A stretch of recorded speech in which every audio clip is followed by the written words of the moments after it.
Hello everyone, this is doctor Manoj Thakur and I welcome you all to environment matters. आज हम लोग बात करने जा रहे हैं एक बहुत ही इंपॉर्टेंट इन्वायरमेंटल इशू के बारे में, जिसका नाम है एयर पोल्यूशन यानी कि वायु प्रदूषण। तो जैसे जैसे ह्यूमन ने अपनी डेवलपमेंट की है, हम लोगों ने अपना जो है विकास किया है, और स्पेशली अगर औद्योगिकीकरण की बात करें, इंडस्ट्रियलाइजेशन की बात करें, तो इंडस्ट्रियलाइजेशन के साथ साथ जो है हमारा बहुत ज़्यादा जो डिपेंडेंसी है वो बड़ी है fossil fuel based energy resources के ऊपर। तो चाहे हम इंडस्ट्रीज़ की बात करें या ऑटोमोबाइल सेक्टर की बात करें या किसी भी और सेक्टर की बात करें, जो मेजरली हमारे एनर्जी रिसोर्सेज हैं वो fossil fuel based energy resources हैं। और आप ये सभी जानते हैं कि जो fossil fuel based energy resources हैं वो काफ़ी हद तक जो है इन्वायरमेंटल पॉल्यूशन या एयर पॉल्यूशन के लिए रिस्पॉन्सिबल हैं। तो आइए आज के लेक्चर में हम लोग डिस्कस करते हैं कि एयर पॉल्यूशन क्या होता है, किस तरह से जो क्या कारण है एयर पॉल्यूशन के, और इसके साथ ही हम लोग बात करेंगे एसिड रेन के बारे में, स्मॉग के बारे में, ओशन एसिडिफिकेशन के बारे में, और क्या प्रयास हम लोग कर सकते हैं वायु प्रदूषण को कम करने के लिए। तो आइए शुरू करते हैं आज का लेक्चर। आज का लेक्चर शुरू करने से पहले मैं चाहूँगा कि आप इन्वायरमेंट मैटर्स को सब्सक्राइब कर लें, ताकि रेगुलरली जो भी लेक्चर्स इस चैनल में अपलोड होते हैं वो आपको अपडेटेड फॉर्म में जो है मिलते रहें। तो let's start today's lecture. Hello everyone, welcome to Environment Matters. Today's topic is air pollution and this is Dr. Manoj Thakur. So these are the subtopics that we will be covering under today's lecture: the definition of air pollution, the pollutants, classification of different type of pollutants, then we will discuss in detail about the criteria pollutants, then what are the sources of air pollution, both type of sources, natural as well as man-made sources. Then we will also discuss about the acid rain and its impact, then ocean acidification and their impacts on ocean ecology. Then we will also cover the various air pollution control and mitigation measures, including the air pollution control devices or equipments. In the end, we will cover the air quality index.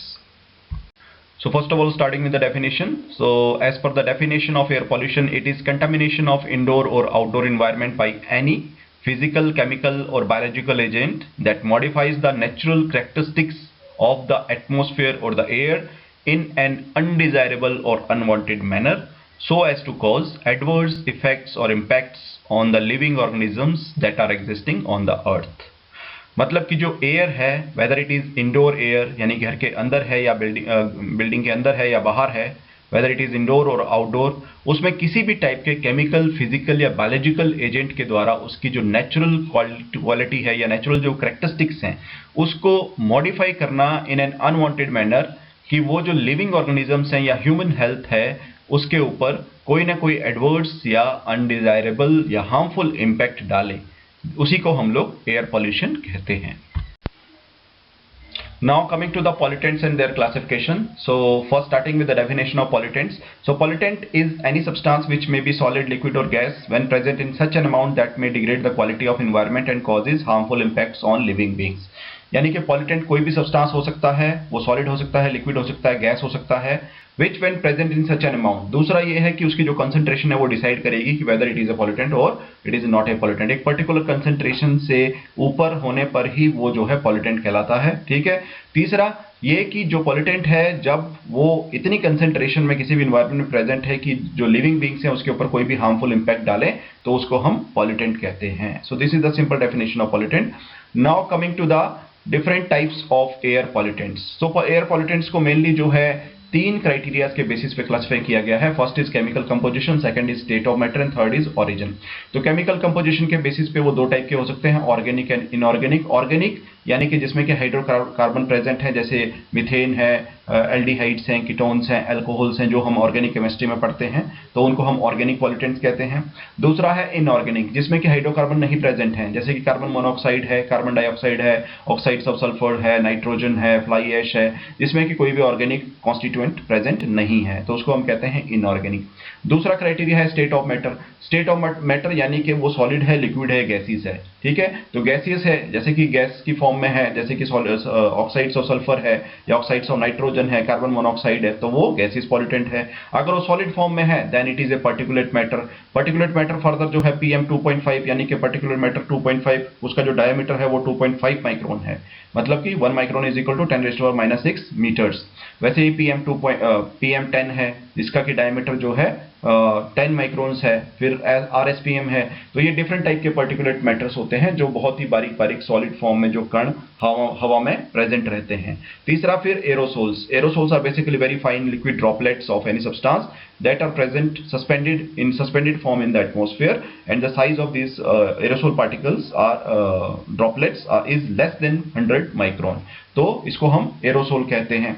तीसरा जो criteria है that is origin. तो origin के basis पे जो pollutant है वो primary हो सकते हैं या सेकेंडरी हो सकते हैं। प्राइमरी पॉल्यूटेंट वो पॉल्यूटेंट होते हैं जो अपने नेचुरल फॉर्म में अपने प्राइमरी सोर्स से मतलब किसी भी सोर्स से अपने नेचुरल फॉर्म में ही एमिट होते हैं, जैसे कि सल्फर डाइऑक्साइड है या कार्बन मोनोऑक्साइड है। ठीक है, थर्मल पावर प्लांट से सल्फर डाइऑक्साइड डायरेक्टली निकलती है। आप लकड़ी जलाते हैं, कोयला जलाते हैं या व्हीकल्स यूज करते हैं तो उसमें से जो धुआं निकलता है उससे कार्बन मोनोऑक्साइड जो है नेचुरली निकलती है।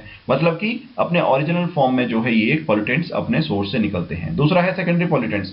सेकेंडरी पॉल्यूटेंट्स कभी डायरेक्टली अपने सोर्स से ओरिजिनल फॉर्म में नहीं निकलते, वो प्राइमरी पॉल्यूटेंट या किसी और टाइप के पॉल्यूटेंट्स के बीच में केमिकल रिएक्शंस होने की वजह से बनते हैं। जैसे कि पेन है, पेरोक्सी एसिटाइल नाइट्रेट जिसको कि हम कहते हैं, तो वो ऑक्साइड्स ऑफ नाइट्रोजन है, वोलेटाइल ऑर्गेनिक कंपाउंड्स हैं, प्लस सनलाइट की प्रेजेंस में ये डिफरेंट टाइप की केमिकल रिएक्शंस होती हैं जिससे कि पेन बनता है। वैसे ही स्मोक जो है वो स्मोक प्लस फॉग को मिलाकर जो है बनता है और उन दोनों के बीच में केमिकल रिएक्शन होने की वजह से बनता है। मतलब स्मोक जो है एज सच डायरेक्टली अपने नेचुरल या जो प्राइमरी सोर्स है वहां से नहीं निकलता है। ये जो पॉल्यूटेंट्स हैं ये केमिकल रिएक्शन होने के बाद प्राइमरी पॉल्यूटेंट्स के बीच में या फिर किसी और पॉल्यूटेंट के बीच में उनसे एटमॉस्फेयर में बनते हैं due to chemical reactions. So these were different types of air pollutants. Now coming to the different types of sources of air pollution. So the air pollution sources could be mainly of two types. One is natural sources यानी कि प्राकृतिक sources जो हैं. Second one is anthropogenic sources यानी कि जो man made या due to human reasons जो sources हैं उनकी हम लोग बात करेंगे। So for starting with the natural sources. So natural sources में जो सबसे पहला सोर्स है that is volcanic eruptions. Volcanic eruptions यानी कि जब ज्वालामुखी फटते हैं जिसमें कि डिफरेंट टाइप की जो गैसेज उसमें से एमिट होती हैं। Many of those gases are the reason of air pollution. So volcanic eruption is the first reason. Second one is forest fires यानी कि जंगलों में जो आग लग जाती है तो आग लगने से जो डिफरेंट टाइप की वेजिटेशन उसमें जलेगी या बर्न होगी उसमें कार्बन मोनोऑक्साइड, कार्बन डाइऑक्साइड या different types of oxides of nitrogen, sulphur that will be emitted, तो वो भी एयर पॉल्यूशन करती हैं। Next is decaying organic matter यानी कि कोई भी जो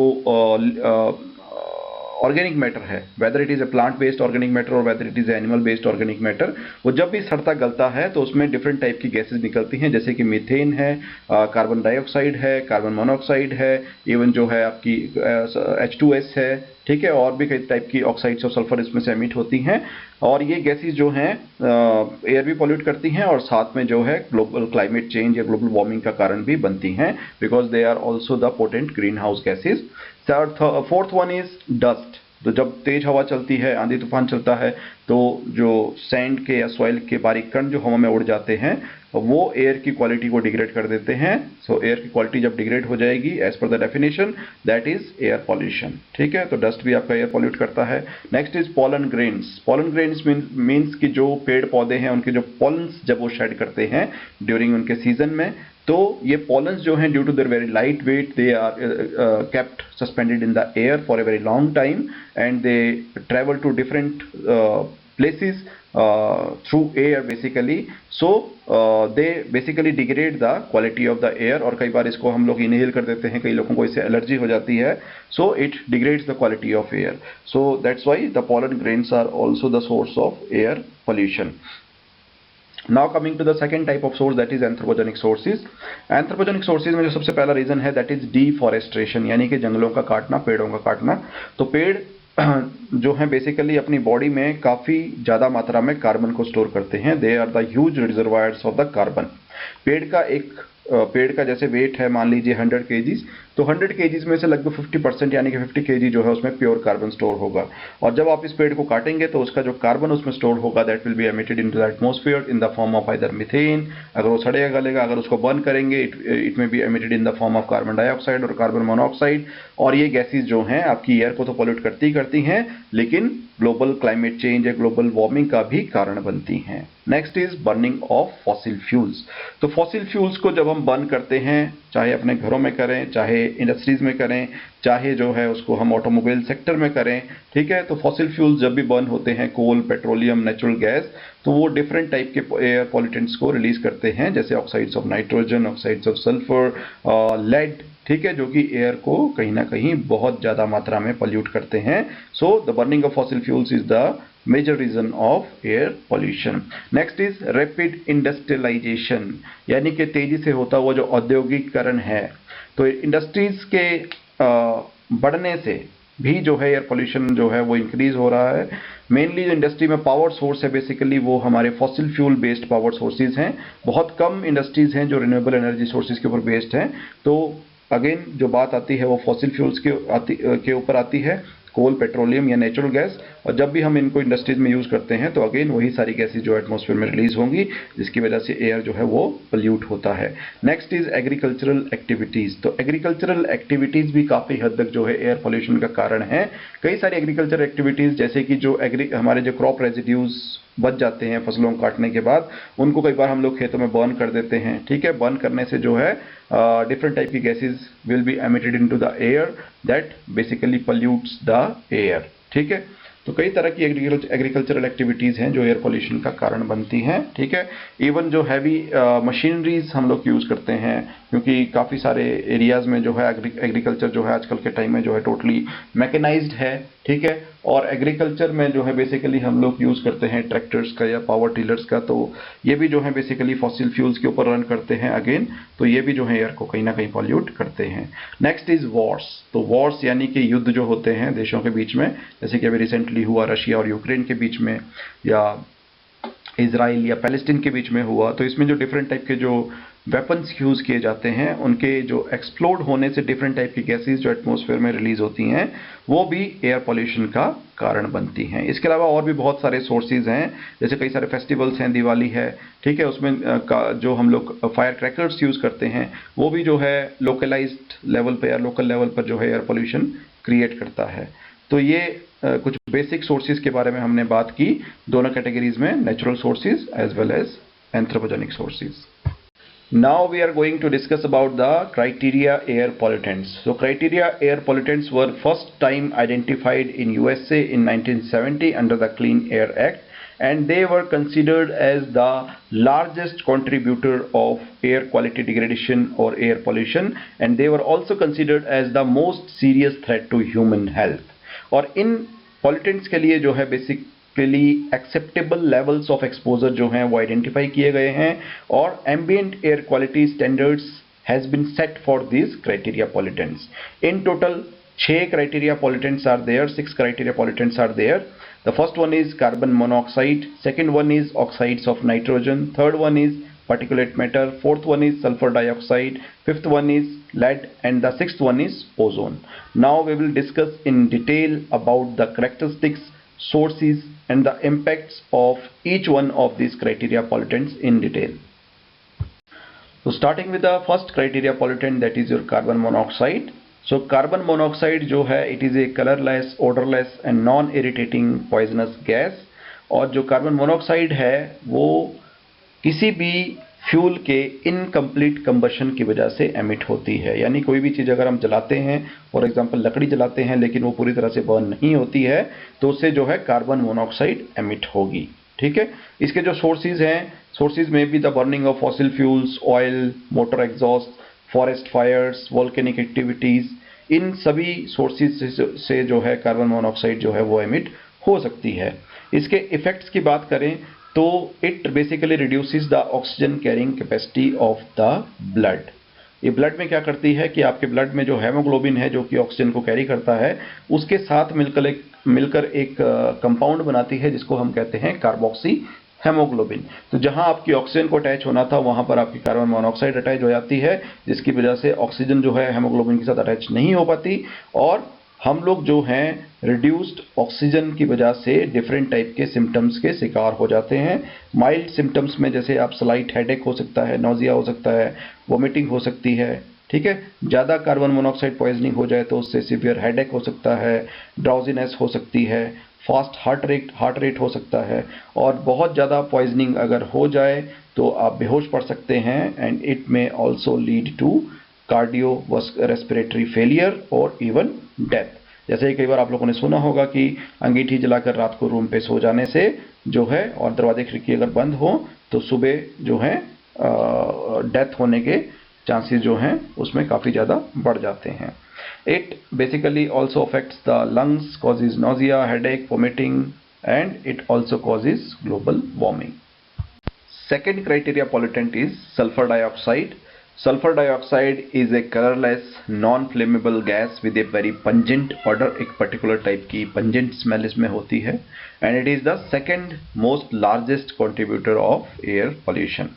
इसके जो सोर्सेज हैं उनकी बात करें तो it is emitted from the burning of fossil fuels. अब फॉसिल फ्यूल्स कहीं पर भी हम यूज करते हैं, वेदर इट इज इंडस्ट्रीज और whether it is thermal power plants, smelting of metal ores, refineries, vehicular exhausts, burning of agricultural waste, volcanic eruptions, ये सारे ही जो हैं सल्फर डाइऑक्साइड के सोर्सेज हैं।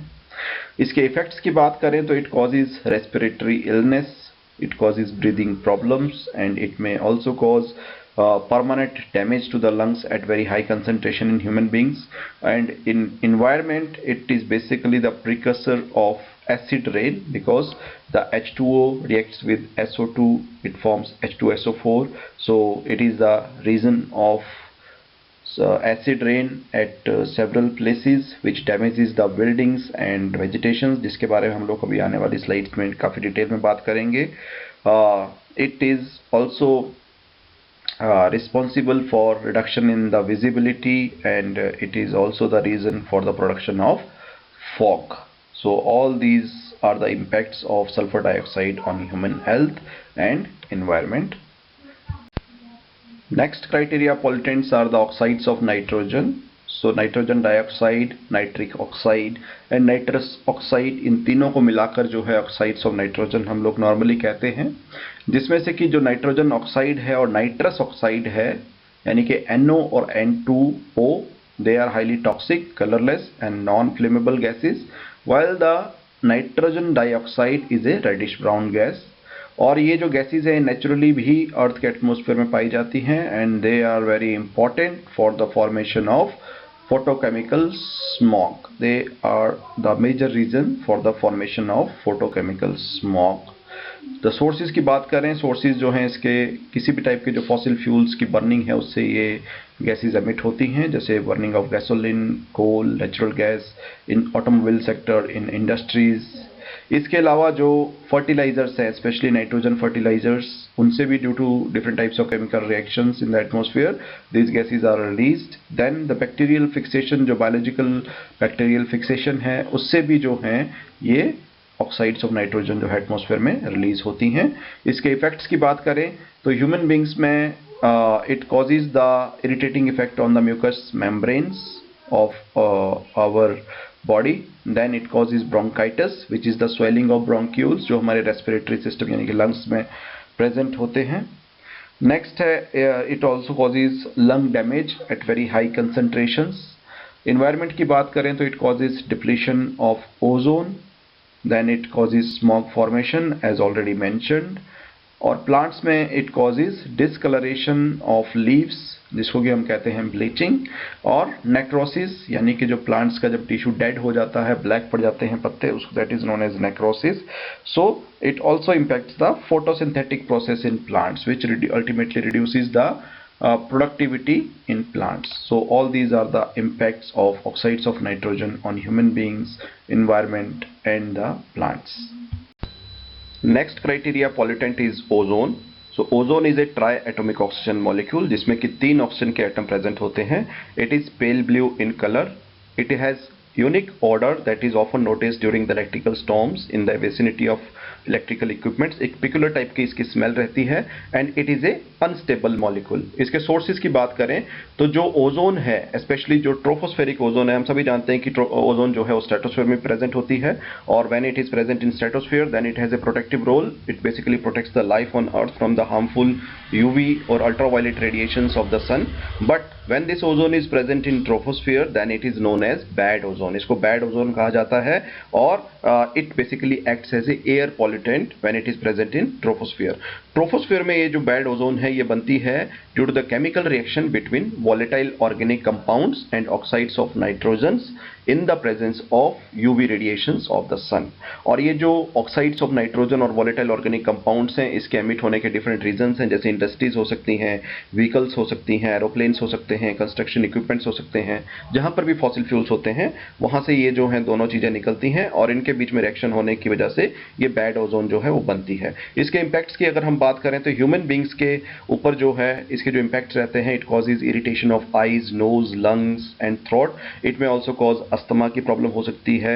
It may also cause bronchitis, that is the swelling of bronchioles in our respiratory system. Then at higher concentration जो है, ज्यादा concentration में, it may also cause damage to our lungs और permanent damage to our lungs. जो हमारे फेफड़े हैं उसको परमानेंटली डैमेज भी कर सकता है। और एनवायरनमेंट की बात करें तो स्पेशली जो वेजिटेशन है, जैसे क्रॉप्स हैं या वेजिटेबल्स हैं या कोई और वेजिटेशन है, ट्रीज हैं, प्लांट्स हैं, उनकी फोटोसिंथेटिक एक्टिविटी के साथ ये इनहिबिट करता है। उनकी जो लीफ सरफेस है, लीव्स हैं, उसमें जो है डिफरेंट टाइप के जो है डेड सेल्स जो हैं इस ओजोन की वजह से, ओजोन एक्सपोजर की वजह से बन जाते हैं, जिसकी वजह से वो प्रॉपरली फोटोसिंथेटिक एक्टिविटी नहीं कर पाते और जो प्रोडक्टिविटी है हमारे वेजिटेशन सिस्टम की या प्लांट्स की वो जो है डिक्रीज हो जाती है। इसके अलावा जैसे जो नॉन लिविंग ऑब्जेक्ट्स हैं, जैसे रबर है, प्लास्टिक है, फैब्रिक है, उसमें उसको भी ये इम्पैक्ट करता है। उसकी जो इलास्टिसिटी है उसको डिक्रीज करता है और उसकी जो ब्रिटलनेस है यानी कि जो टूटने की जो टेंडेंसी रहती है उसको इंक्रीज करता है। ओजोन जो है it is also responsible for the creation of smog, that is smoke plus fog, which basically reduces our visibility, मतलब बहुत ज़्यादा दूर तक हम लोग नहीं देख सकते इन द प्रेजेंस ऑफ स्मॉग। तो ये सारे इम्पैक्ट जो हैं बैड ओजोन यानी कि ट्रोपोस्फेरिक ओजोन के जो हैं वो रहते हैं। The next criteria pollutant is particulate matter. So particulate matter is basically small airborne solid particles or liquid droplets that are suspended in the air, that remain suspended in the air due to their very small size. और इसमें जो है सबसे जो important चीज़ है वो इसका size ही रहता है। पार्टिकुलेट मैटर भी जो है वो डिफरेंट टाइप का हो सकता है, उसके साइज के बेसिस पे it may be in the form of smoke, it may be in the form of dust, mist, spray और फ्यूम्स। जो पार्टिकुलेट मैटर है उसके साइज के बेसिस पे मेनली उसको जो है दो तीन टाइप्स में डिवाइड किया गया है, जैसे RSPM that is stands for respirable particulate matter, then PM 2.5 जैसे कि आप पिक्चर में देख पा रहे हैं, PM stands for particulate matter and 2.5 stands for 2.5 micron. 1 micron जो है वो 10⁻⁻⁶ मीटर्स के बराबर होता है।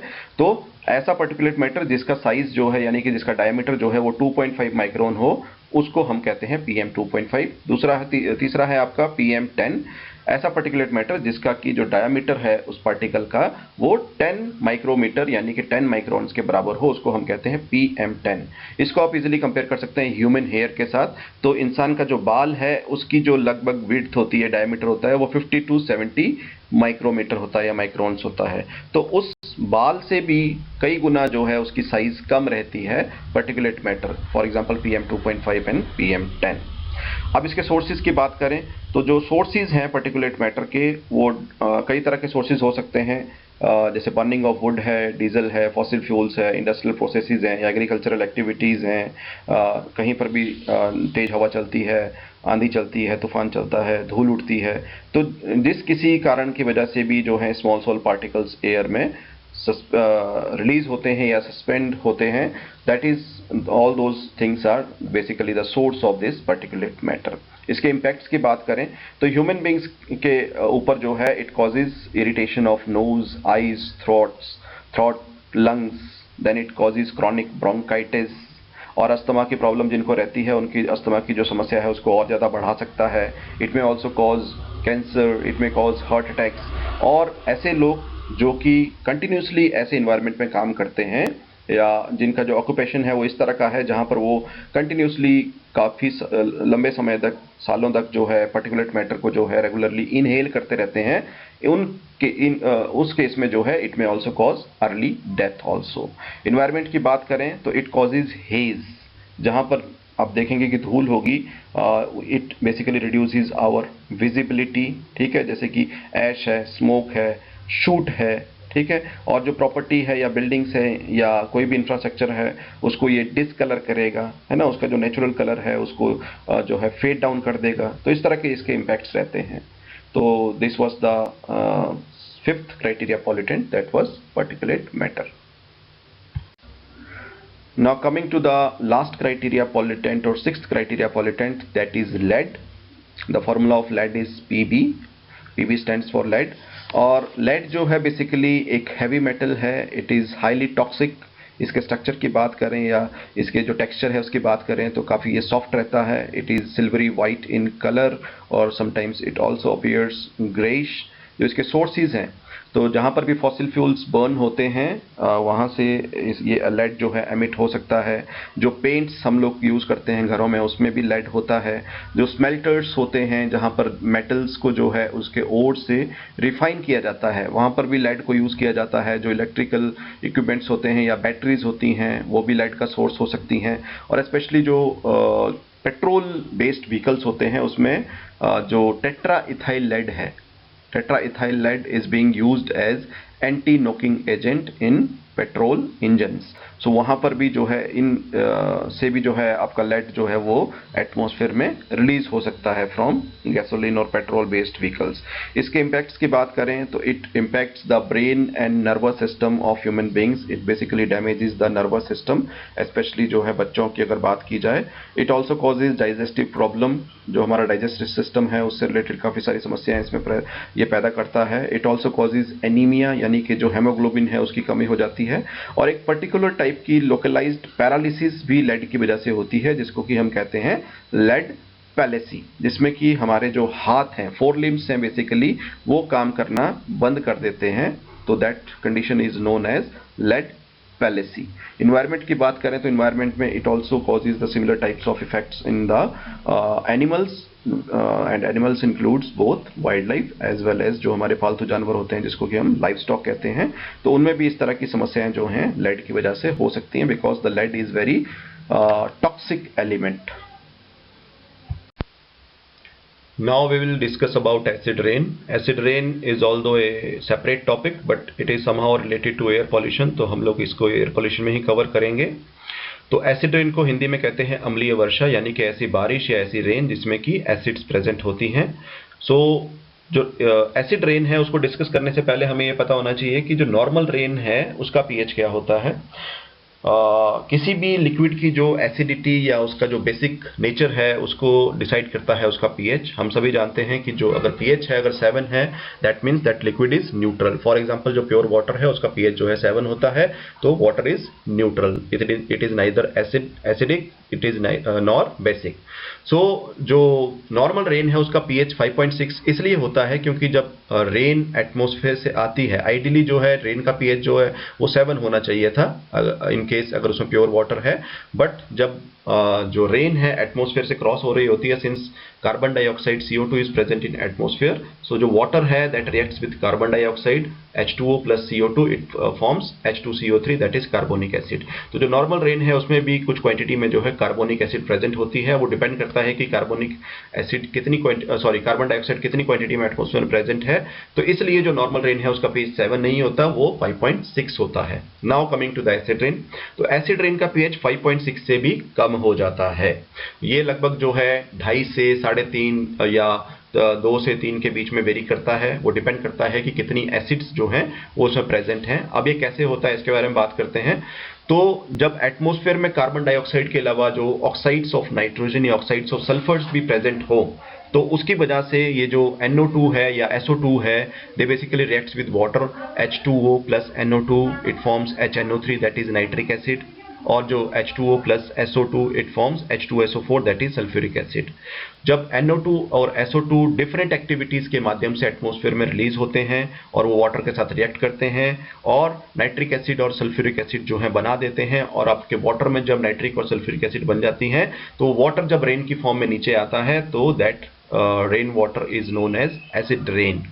और ये जो ऑक्साइड्स ऑफ नाइट्रोजन या सल्फर हैं ये एटमॉस्फेयर में जाती कैसे हैं ये ऑलरेडी हम लोगों ने डिस्कस किया है कि कोई भी फॉसिल फ्यूल जब हम लोग बर्न करते हैं whether in industries, whether in automobile sector और transport sector, whether in agriculture sector और इन आवर होम्स, तो ये जो है एमिट करता है different types of oxides of nitrogen and oxides of sulphur.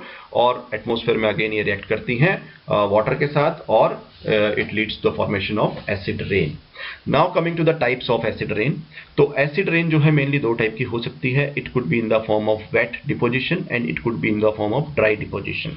Wet deposition में जो acid rain है वो बारिश की फॉर्म में हो सकती है, स्नोफॉल की फॉर्म में हो सकती है, हेल स्टॉर्म की फॉर्म में हो सकती है, यानी कि जिसमें भी वाटर कंटेंट अवेलेबल है, तो वो हो जाएगी वेट डिपोजिशन. और ड्राई डिपोजिशन होगी जब when it is deposited in the form of dust particles और in the form of gases. Means कि ड्राई फॉर्म में जब ये सेटल डाउन करे या डिपॉजिट हो किसी भी ऑब्जेक्ट के ऊपर या वेजिटेशन के ऊपर या इंफ्रास्ट्रक्चर के ऊपर, then it is known as dry deposition. So this is acid rain. Now coming to the harmful effects of acid rain. क्या इसके हार्मफुल इम्पैक्ट्स होते हैं?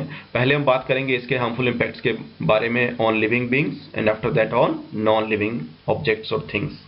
तो सबसे पहले प्लांट्स की बात करते हैं. प्लांट्स में जो है it basically damages the leaves of plant, जैसे कि आप पिक्चर्स में देख पा रहे हैं. It also leads to the since जो लीव्स हैं वो डैमेज हो जाएंगे एंड लीव्स जो हैं उनमें फोटोसिंथेसिस की एक्टिविटी होती है, इसलिए जो है फोटोसिंथेसिस की एक्टिविटी जो है वो प्रॉपर्ली नहीं हो पाएगी और जो प्लांट्स हैं उसको अपना फूड जो है नहीं मिल पाएगा. It also reduces the productivity of the plants. और जो सॉइल की फर्टिलिटी है उसके साथ भी ये कहीं ना कहीं इंटरफेयर करती है. सॉइल की जो फर्टिलिटी है, जो उपजाऊ क्षमता है, उसको भी ये डिक्रीज करती है. एनिमल्स की बात करें तो काफ़ी सारी जो हैं रेस्पिरेटरी प्रॉब्लम्स जो हैं ह्यूमंस में और एनिमल्स में जो है एसिड रेन की वजह से हो सकती हैं. स्पेशली हमारे लंग्स को जो है ये इम्पैक्ट करती है.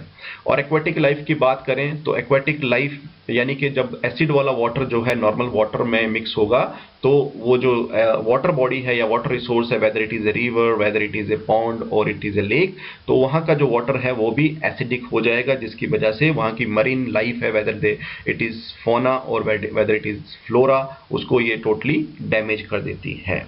Now coming to the impacts of acid rain on non living things.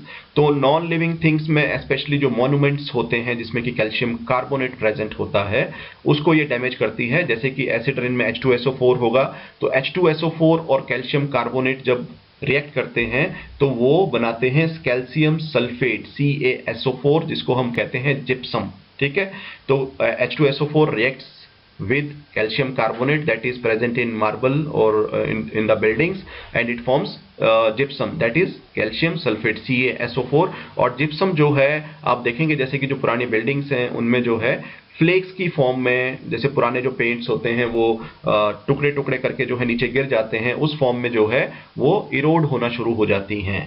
Taj Mahal का जैसे आप नीचे जो है एक पिक्चर देख रहे हैं, तो जो पहले की पिक्चर थी ताजमहल जो है मार्बल से बना था, टोटली वाइट थी, और जो राइट साइड में पिक्चर देख रहे हैं वो टोटली जो है एसिड रेन की वजह से उसका कलर जो है काफ़ी ज़्यादा फेड हो गया है. और उसका जो मेजर रीज़न है वो है मथुरा रिफाइनरीज.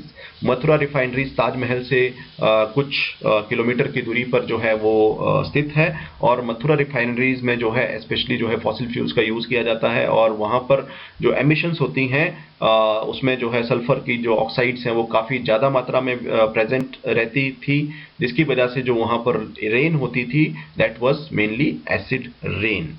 तो एसिड रेन जो है वो हमारे बिल्डिंग्स और मॉन्यूमेंट्स की डिस्कलरेशन और उन फेडिंग के लिए भी रिस्पॉन्सिबल है. Now the next topic that we are going to discuss is ocean acidification. तो ये भी जो है एसिड रेन से कहीं ना कहीं मिलता जुलता है. ओशियन एसिडिफिकेशन का मतलब ये है कि जो कार्बन डाइऑक्साइड एटमॉस्फेयर में प्रेजेंट है उसकी कंसंट्रेशन जो है पिछले सेंचुरी में या दशकों में जो है काफ़ी ज़्यादा इंक्रीज कर रही है due to various human based activities. और कार्बन डाइऑक्साइड की कंसंट्रेशन इंक्रीज करने की वजह से जो कार्बन डाइऑक्साइड है वो कहीं ना कहीं रिएक्ट करती है ओशियन वाटर के साथ. तो वाटर के साथ रिएक्ट करके जो है H2O reacts with CO2, it forms carbonic acid. और कार्बोनिक एसिड जो है एक एसिड है जिसका कि जो pH है वो 7 से कम रहता है. तो धीरे धीरे जो है ये कार्बोनिक एसिड वाटर का जो सी वाटर का जो ओशियन वाटर का जो pH है उसको कम कर रही है. और लगभग एक अनुमान के अनुसार जो है पिछले 200 सालों में लगभग 525 billion tons of carbon dioxide जो है वो ओशियंस ने जो है एब्जॉर्ब की है, और जिसकी वजह से ओशियंस का जो pH है वो 8.21 से 8.1 जो है हो गया है. और ये 0.1% का जो डिक्रीज है that is basically that indicates an increase of 30% in the acidity of ocean water. और इसी तरह से ये जो pH है, अगर ये कार्बन डाइऑक्साइड कंसंट्रेशन जो है वो इंक्रीज होती रही तो आने वाली जो सेंचुरी है उसमें ये pH फर्दर 0.4 से डिक्रीज कर जाएगा, मतलब कि ओशन वाटर जो है वो और ज़्यादा एसिडिक हो जाएगा। अब इसके क्या हार्मफुल इम्पैक्ट्स हो सकते हैं वो हम नेक्स्ट स्लाइड में डिस्कस करेंगे। Now coming to the impacts of ocean acidification on ocean ecology. So सबसे पहले बात करेंगे फाइटोप्लैंक्टॉन्स की। तो फाइटोप्लैंक्टॉन्स में जो है एसिडिक वाटर की वजह से वो प्रॉपरली फोटोसिंथेटिक एक्टिविटी अपनी कंप्लीट नहीं कर पाते हैं, जिसकी वजह से उनकी जो प्रोडक्टिविटी है वो हैम्पर होती है। और फाइटोप्लैंक्टॉन जो है क्योंकि वो प्राइमरी प्रोड्यूसर हैं ओशियन इकोसिस्टम के, तो वो ओवरऑल जो पूरी फूड चेन है, उसके जो फूड सोर्सेज हैं, जो फूड जो दूसरी ट्रॉफिक लेवल के लिए अवेलेबल रहेगा उसको इम्पैक्ट करेगा और ओवरऑल जो ओशियंस की प्रोडक्टिविटी है उसको इम्पैक्ट करेगा। जो ओशन एसिडिफिकेशन है due to the acidic water, जो बॉडी फ्लूइड्स होते हैं डिफरेंट मरीन एनिमल्स के या जो ऑर्गेनिजम्स हैं उसकी भी एसिडिफिकेशन इसकी वजह से हो जाती है। और due to that it also impacts their reproductive and other physiological functions, जैसे ब्लड है या जो बाकी के रिप्रोडक्टिव फ्लूइड्स रहते हैं, स्पर्म्स हैं, उसको भी जो है ये इम्पैक्ट करता है due to their acidification. Then it also reduces the level of calcium carbonate that is available to the marine organism by at least 50%। तो कैल्शियम कार्बोनेट जो है वो इजीली अवेलेबल नहीं रहता, और स्पेशली जो शेल्ड ऑर्गेनिज्म होते हैं जिनके ऊपर शेल्स होते हैं, है ना, तो जैसे पाइला ग्लोबुलोसा है तो उसके ऊपर एक शेल होता है। तो इस तरह के बहुत सारे जो मरीन ऑर्गेनिज्म होते हैं उनके ऊपर सेल्स रहते हैं जो कि एक उनका एक्सोस्केलेटन का काम करते हैं, उनको प्रोटेक्ट करते हैं उनके प्रीडेटर्स से। तो वो जो शेल है, that material of shell that is calcium carbonate basically reacts with these acids, और उसके रिएक्ट करने की वजह से वो जो शेल है वो डिसइंटीग्रेट या डिग्रेड होना शुरू हो जाता है, जिसकी वजह से जो नॉर्मल इकोलॉजी है ओशियंस की, फूड चेन की, प्रीडेटर प्रे रिलेशनशिप जो है वो कहीं ना कहीं डिस्टर्ब हो जाते हैं। और जो ओशियन एसिडिफिकेशन है it also leads to the release of different types of greenhouse gases into the atmosphere, especially in the tropical oceans, that leads to the problem of global warming and ultimately the climate change. Now we will discuss about smog. So smog term was basically coined by H.A. Wax in 1905 by combining two words। दो शब्दों को मिला के ये term बनाई गई थी, smog, smoke plus fog। Smoke means धुआं एंड फॉग मीन्स धुंध। तो दो शब्दों को मिलाकर ये टर्म जो है बेसिकली बनाई गई थी। स्मॉग इज बेसिकली ये येलोइश और blackish fog that is formed mainly due to the mixture of different types of pollutants like smoke है, ऐश है, ऑक्साइड्स ऑफ सल्फर है, कार्बन डाइऑक्साइड है, नाइट्रोजन है और ओजोन है।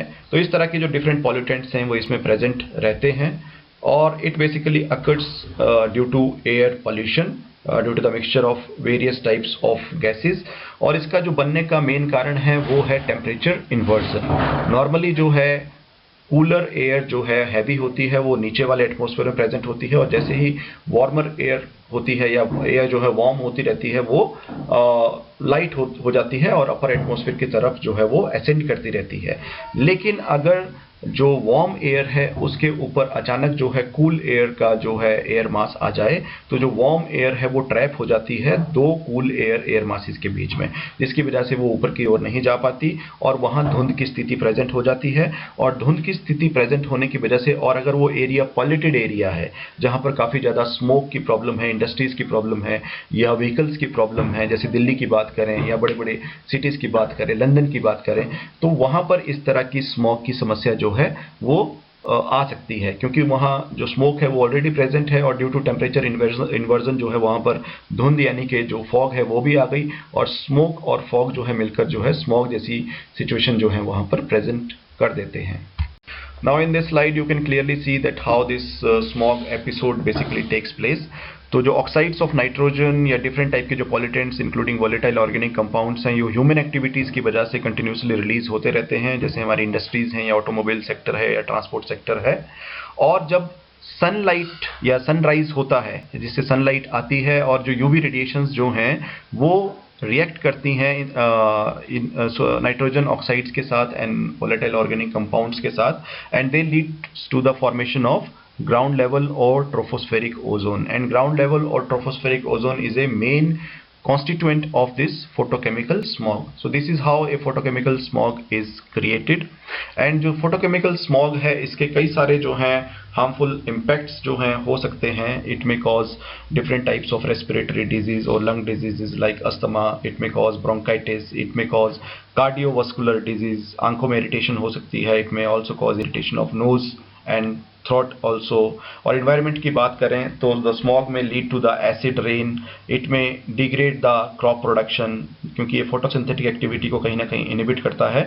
So it may also lead to the stunted growth in plants, जिसकी वजह से जो है plants की जो productivity है वो रिड्यूस हो जाती है. और जो अगर स्मॉग का जो एपिसोड है वो काफ़ी लंबे समय तक रहता है, then it may also lead to the death of the plant tissue or ultimately the death of the vegetation basically.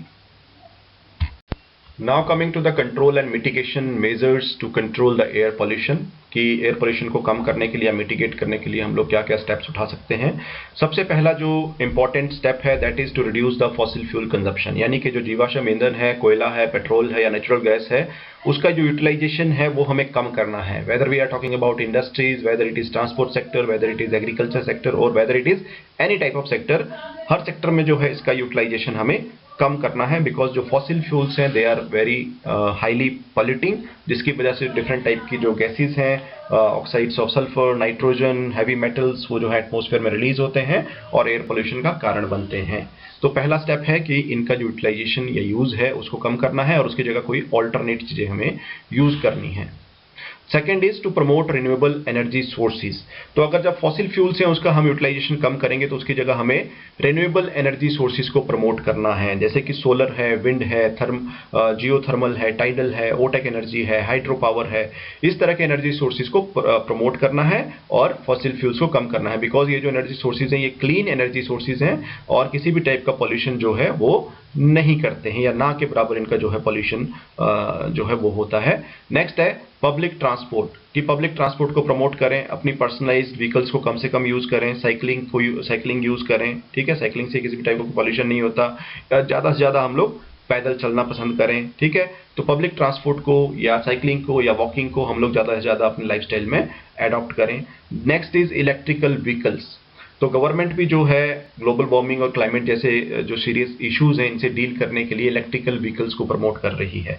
तो इलेक्ट्रिक जो व्हीकल्स हैं वो भी जो हैं किसी भी टाइप का कोई पोल्यूशन क्रिएट नहीं करती हैं. तो इलेक्ट्रिकल व्हीकल्स को हम लोग प्रमोट करें. अगर कोई भी आप कोई नई व्हीकल लेने का प्लान कर रहे हैं तो ऑलवेज जो है you should go for electrical vehicles instead of petrol और diesel based vehicles because they are environment friendly. Next is scientific waste management, यानी कि जो हमारा कूड़ा कचरा है चाहे घरों से निकल रहा है, चाहे दुकानों से या फिर किसी इंडस्ट्री से, उसका जो है साइंटिफिक तरीके से उसका निष्पादन करना है या उसको मैनेज करना है. यानी कि जो गीला कूड़ा है उससे खाद बनाई जा सकती है, बायोगैस बनाई जा सकती है. जो सूखा कूड़ा है उसको रिसाइकल किया जा सकता है या फिर उसको as a refuse drive fuel या फिर RDF जो है इंडस्ट्रीज में यूज किया जा सकता है. और जो आपका 10 to 15% आपका जो इनर्ट वेस्ट बच गया उसको इन्वायरमेंटली सेफ तरीके से प्रॉपरली इंजीनियर्ड या सैनिटरी लैंडफिल में डिस्पोज ऑफ करना है. मतलब हमारा जो कूड़ा कचरा है उसको कहीं पर भी ओपनली ऐसे ही नहीं फेंकना है या जलाना नहीं है, और अगर ऐसा करेंगे तो उसकी वजह से एयर पोल्यूशन होगा. Next is sustainable agricultural practices. जो हमारी खेती बाड़ी की तकनीकें हैं, जो अनसस्टेनेबल प्रैक्टिसेस हैं उसे हमें छोड़ना पड़ेगा और सस्टेनेबल प्रैक्टिसेस को अडॉप्ट करना पड़ेगा. यानी कि जैसे जो फसलें हैं, फसलों को काटने के बाद जो क्रॉप रेजिड्यूज बच जाते हैं उसको खेतों में ना जलाया जाए. ठीक है, उसको एज ए मल्च के तौर पर हम लोग यूज कर सकते हैं. बारीक उसको श्रेड कर खेतों में ही उसको यूज कर लिया जाए. उससे हमारे 3 जो है पर्पस सॉल्व होंगे. एक तो आपका जो इवोपोरेशन रेट है वो कम होगा, मॉइस्चर कंटेंट सॉइल का बना रहेगा. दूसरा जो है सॉइल इरोजन कम से कम होगा क्योंकि जब तेज बारिश होगी तो मल्च की एक लेयर जो है वो सॉइल को प्रोटेक्ट करेगी. और तीसरा, जब ये मल्च आपका सड़ेगा गलेगा तो it will provide organic manure to your crops. तो इस तरह की सस्टेनेबल एग्रीकल्चरल प्रैक्टिसेस को हम लोग प्रमोट करें और वाटर का जो है सस्टेनेबल या जुडिशियल यूज करें. प्रिसीजन इरिगेशन या प्रिसीजन एग्रीकल्चर को प्रमोट करें, यानी कि पूरे खेत को जो है प्लो करने की जरूरत नहीं है, सिर्फ वहीं प्लो किया जाए जहां पर हमें बीज बोना है और इरिगेट भी वहीं किया जाए जहां पर हमारे प्लांट्स लगे हैं. पूरे खेत को पानी से भरने की जरूरत नहीं है. तो इस तरह की सस्टेनेबल एग्रीकल्चर प्रैक्टिसेस को हम लोग प्रमोट करें। Next is sustainable land use practices. Land use change का मतलब है कि हम जब नेचुरल किसी फॉरेस्ट लैंड या नेचुरल लैंड को हम लोग चेंज करते हैं किसी भी रेजिडेंशियल, कमर्शियल या फिर इंडस्ट्रियल लैंड में, तो नेचुरली जो है वहाँ के फॉरेस्ट को हमें क्लियर करना पड़ता है। लेकिन जब भी ऐसा करें तो कभी भी जो है कंप्लीटली फॉरेस्ट को हमें क्लियर नहीं करना है। हमेशा अगर कोई सिटी भी अगर प्लान कर रहे हैं या कोई भी हम लैंड यूज प्लान कर रहे हैं, residential area, industrial area, green space जो है हमेशा उसमें हमें मेंटेन करने चाहिए। कुछ फॉरेस्ट पैचेस भी हमें उसमें मेंटेन करने चाहिए, कुछ पार्क्स भी उसमें मेंटेन करने चाहिए। तो इस तरह की सस्टेनेबल लैंड यूज प्रैक्टिसेस को हमें प्रमोट करना है, क्योंकि जो प्लांट्स हैं बेसिकली वो क्या करते हैं, वो एयर पॉल्यूटेंट्स को एब्जॉर्ब करते हैं और इसको रिड्यूस करने में हेल्प करते हैं। Next is promotion of green infrastructure, यानी कि जो हमारा इंफ्रास्ट्रक्चर है, बिल्डिंग्स हैं, whether they are residential building, whether they are commercial building, उसमें ग्रीन बिल्डिंग्स को प्रमोट करें। ग्रीन बिल्डिंग्स का मतलब है कि उनमें जो एनर्जी एफिशिएंसी है उसको बढ़ाया जाए। एनर्जी जो वहाँ यूज होनी है उन बिल्डिंग्स में, वो एनर्जी उन्हीं बिल्डिंग्स में जो है जनरेट की जाए। जैसे कि सोलर एनर्जी है, विंड एनर्जी है, वो उन्हीं बिल्डिंग्स में जनरेट की जा सकती है इंस्टॉलिंग द सोलर पैनल्स और विंड टर्बाइंस। इसके अलावा जो बारिश का पानी है उसको बिल्डिंग में हार्वेस्ट करके उसी बिल्डिंग में यूज किया जा सकता है। जो वेस्ट वाटर है बिल्डिंग का, उसको उसी बिल्डिंग की जो गार्डन्स हैं उसमें as a irrigation water use किया जा सकता है, ठीक है। और जो रूफ्स हैं बिल्डिंग के, उसमें बेसिकली ग्रीन रूफ्स को प्रमोट किया जा सकता है, ताकि हमें जो है हीटिंग, वेंटिलेशन और कूलिंग के लिए एक्स्ट्रा इलेक्ट्रिसिटी का यूज ना करना पड़े। मैक्सिमम डे लाइट का उसमें यूज किया जाए, ताकि जो है डे लाइट के माध्यम से ही जो है ज़्यादा से ज़्यादा एनर्जी उसमें जो है हम यूज कर सकें, सोलर एनर्जी, और जो इलेक्ट्रिकल एनर्जी है उसका कम से कम यूज हो। तो इस तरह की जो सारी प्रैक्टिसेस हैं वो हमें प्रमोट करनी पड़ेंगी अपने इंफ्रास्ट्रक्चर प्लानिंग में। नेक्स्ट है to strengthen the pollution control policies, acts और रूल्स। तो कोई भी जो रूल्स हैं, जैसे स्पेशली इंडिया की बात करें तो एयर एक्ट बना हुआ है, air pollution control and prevention of pollution act 1981। तो इस तरह के जो एक्ट्स में जो भी प्रोविजंस दिए गए हैं उनको ग्राउंड लेवल पर स्ट्रिक्टली एनफोर्स किया जाए। And last but not the least, जो एयर पॉल्यूशन कंट्रोल डिवाइसेस हैं, एयर पॉल्यूशन कंट्रोल डिवाइसेस ऐसी डिवाइसेस होती हैं जो एयर पॉल्यूशन को रिड्यूस करने में हेल्प करती हैं। इस तरह के डिवाइसेस को जो भी हमारे पॉल्यूटिंग एंटिटीज हैं, चाहे वो इंडस्ट्रीज हैं या कोई और जो है प्रीमाइसिस है, वहां पर मैंडेटरली इंस्टॉल किया जाना चाहिए, ताकि वहां से जो एमिशंस हो रही हैं वो कंट्रोल्ड एमिशंस हो, उसमें पॉल्यूशन लेवल जो है वो कम हो, जिसके बारे में हम लोग नेक्स्ट स्लाइड में डिटेल में बात करेंगे। Now in this slide we will discuss about different types of air pollution control devices, जो कि एयर पोल्यूशन को कंट्रोल करती हैं। और ये डिवाइसेस जो हैं इंस्टॉल की जाती हैं स्पेशली इंडस्ट्रीज में, जहां पर एयर पोल्यूशन का खतरा रहता है। जो ऐसी इंडस्ट्रीज हैं जहां पर इस तरह की गैसेज एमिट होती हैं जो एयर को पॉल्यूट करती हैं, वहां पर ये डिवाइसेज इंस्टॉल की जाती हैं। तो ये डिवाइसेज हैं मेनली दो टाइप की होती हैं, एक वो जो पर्टिकुलेट मैटर को कंट्रोल करती हैं और दूसरी जो गैसेज को कंट्रोल करती हैं। पर्टिकुलेट मैटर को कंट्रोल करने वाली डिवाइसेज नंबर 1 जैसे कि हो सकती हैं साइक्लोन्स। साइक्लोन्स में जो है एक इस तरह का स्ट्रक्चर होता है जिसमें कि एयर को सर्कुलर मोशन में जो है रोटेट किया जाता है। और सर्कुलर मोशन में जब एयर रोटेट होगी, आप जानते हैं कि सेंट्रीफ्यूगल फोर्स जो है वो अप्लाई होती है, और एयर में जो भी डस्ट पार्टिकल्स हैं, due to the centrifugal force, वो जो साइक्लोन होगा, बेसिकली जो कंटेनर होगा उसकी वॉल से टकराकर वो जो है नीचे बैठ जाएंगे, ठीक है। दूसरा है आपका इलेक्ट्रोस्टैटिक प्रेसिपिटेटर्स। इसमें जो है जो डस्ट पार्टिकल्स हैं या जो पार्टिकुलेट मैटर है उसको इलेक्ट्रिक चार्ज प्रोवाइड किया जाता है। इसमें कुछ पार्टिकल्स जो हैं वो पॉजिटिवली चार्ज और कुछ नेगेटिवली चार्ज होते हैं। तो इसमें 2 इलेक्ट्रोड्स लगे रहते हैं, जो नेगेटिवली चार्ज हैं वो पॉजिटिव साइड में जाएंगे और जो पॉजिटिवली चार्ज हैं वो नेगेटिव साइड में जाएंगे, और इस तरह से उनको जो है एयर से अलग कर लिया जाता है। Next is bag house filter. तो बैग हाउस फिल्टर का मतलब है कि जो एयर का पैसेज है वहां पर एक बैग लगा हुआ ओपन, ठीक है। जब एक नैरो पाइप में से एयर जो है एक ओपन एरिया में आएगी तो उसका जो एटमॉस्फेरिक प्रेशर है वो डिक्रीज हो जाएगा। उसमें जो हैवी पार्टिकल्स हैं, स्पेशली जो हैवी पार्टिकल्स उसमें उसके साथ फ्लो कर रहे हैं, वो due to the action of gravity उस बैग हाउस फिल्टर में नीचे बैठ जाएंगे, और जो नेक्स्ट पाइप है उससे वो जो क्लीन एयर है, रिलेटिवली क्लीन एयर है, वो बाहर निकाल दी जाएगी। और गैसियस पॉल्यूटेंट्स की बात करें तो इसमें डिफरेंट मेथड्स यूज किए जाते हैं, जैसे एब्जॉर्प्शन है, जिसमें कि एयर जो गैसेज है उनको एब्जॉर्ब कर लिया जाता है, जिसमें कि फ्लू गैस डीसल्फराइजेशन, या फिर वेट स्क्रबर्स होते हैं जिसमें कि वाटर जो है उसमें स्प्रे किया जाता है या कोई और लिक्विड स्प्रे किया जाता है, या पैक्ड स्क्रबर्स होते हैं। दूसरा मेथड है एड्जॉर्प्शन का। एड्जॉर्प्शन यानी कि किसी भी गैस को एड्जॉर्ब किया जाता है, है on the surface, on some particular surface, यानी कि ऐसे डिफरेंट एड्जॉर्बेंट सरफेस इसमें यूज किए जाएंगे जिसमें कि वो गैसेस एड्जॉर्ब की जा सकें। फिर इसके अलावा जैसे इंसिनरेशन है या कार्बन सिक्वेस्ट्रेशन टेक्निक्स हैं। कार्बन सिक्वेस्ट्रेशन का मतलब है कि कोई ऐसे मेथड्स, स्पेशली जैसे प्लांट्स की बात करें तो प्लांट्स भी जो है कार्बन को सिक्वेस्टर करते हैं, यानी कि कार्बन डाइऑक्साइड को वो एब्जॉर्ब करते हैं। तो इस तरह के मेथड जिसमें कि कार्बन को एब्जॉर्ब किया जा सके उस पॉल्यूटेड एयर में से, इस तरह के मेथड्स जो हैं यूज किए जाते हैं। तो these are some of the examples, इनके बहुत ज़्यादा डिटेल में हमें इस लेवल पर जाने की ज़रूरत नहीं है। तो these are the examples of different types of air pollution control devices that are being used for particulate matter and gaseous component to reduce the air pollution level of the air.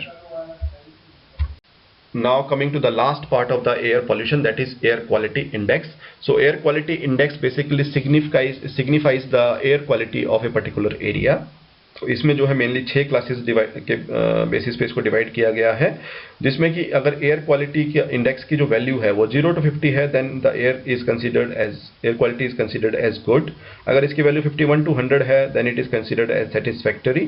Then if the value is between 101 to 200, then it is considered as moderately polluted. और अगर इसकी value 201 से 300 के बीच में है, then it is considered as poor, means it is polluted. और if the value is between 301 to 400, then it is very polluted और वेरी पुअर। और अगर इसकी वैल्यू 401 यानी 401 से 500 के बीच में है, then it is severely polluted और वेरी हाईली पॉल्यूटेड। और ये जो वैल्यूज हैं बेसिकली, ये वैल्यूज डिसाइड की जाती हैं लगभग 6-7 जो मेन पॉल्यूटेंट हैं उनकी कंसंट्रेशन के बेसिस पे। और ये जो पॉल्यूटेंट्स हैं ये हैं mainly PM10, PM2.5 that is particulate matter 10, particulate matter 2.5, nitrogen dioxide, ozone, carbon monoxide, sulphur dioxide, ammonia and lead. तो इन पॉल्यूटेंट्स की उस एरिया में क्या वैल्यूज हैं, क्या कंसंट्रेशन है, उसके बेसिस पर ही आपकी ये एयर क्वालिटी इंडेक्स जो है वो बनाई जाती है या बनती है। और आजकल जो स्मार्टफोन्स हम सभी के पास होते हैं उसमें आप अगर वेदर वाला ऐप खोलेंगे तो उसमें आप देख सकते हैं कि जिस एरिया पर आप अभी प्रेजेंट हैं वहाँ की एयर क्वालिटी क्या है। उसमें आपको ये वैल्यूज भी दिखाई देंगी, प्लस उसका जो कैटेगरी है, गुड है, सेटिस्फैक्ट्री है, मॉडरेटली पॉल्यूटेड है, हाईली पॉल्यूटेड है, वो भी उसमें आप देख सकते हैं। So that's all about air quality index. With this, we have completed this important topic of air pollution and I thank you all for your patience hearing। और अगर आपको ये टॉपिक अच्छा लगा है तो डेफिनेटली जो है Environment Matters चैनल को लाइक और सब्सक्राइब करना ना भूलें, ताकि आप रेगुलरली जो आने वाले लेक्चर्स हैं उनका अपडेट आपको मिलता रहे। So thank you all.